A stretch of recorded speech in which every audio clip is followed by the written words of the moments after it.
پیارے حضور، جب حضرت مسیح موعود علیہ السلام نے اپنا پیغام دنیا میں بھیجا تھا تو کیا سلطنت عثمانیہ کو بھی بھیجا تھا؟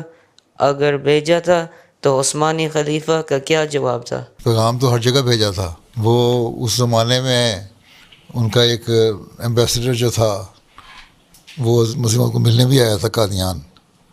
ٹھیک ہے، اس کو انہوں نے تبلیغ بھی کی تھی، اس کو پیغام بھی پہنچایا تھا.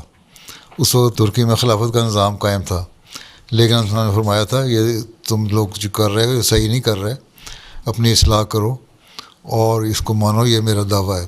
وہ آیا تو اس لیے تھا، یہ انڈیا کہلاتا تھا اس وقت، دورہ کرنے کے مسلمانوں کو اپنے فیور میں کرے گا اور انگریزوں کے خلاف اکٹھا کرے گا، اور اسی لیے مسلمان لیڈروں کو مل رہا تھا، اور اسی لیے ملنے کے لیے حضرت مسیح علیہ السلام کو بھی ملنے آیا تھا. لیکن حضرت صاحب نے جب اس کو تبلیغ کی تو ناراض ہو کے چلا گیا، اور اس نے آپ کے خلاف بہت باتیں کی ہیں، اور بڑا سخت ناراض ہو گیا کہ اب یہ ہے وہ ہے، غلط زبان استعمال کی، ابھی کچھ کیا. تو انہوں نے تبلیغ کر دی تھی اس وقت بھی، اور آپ نے فرمایا تھا خلافت کا نظام تو یہ نہیں چلے گا، خلافت کا نظام وہی چلے گا جو اللہ تعالیٰ نے وعدے کے مطابق مسیح موعود کے ذریعے سے چلانا ہے.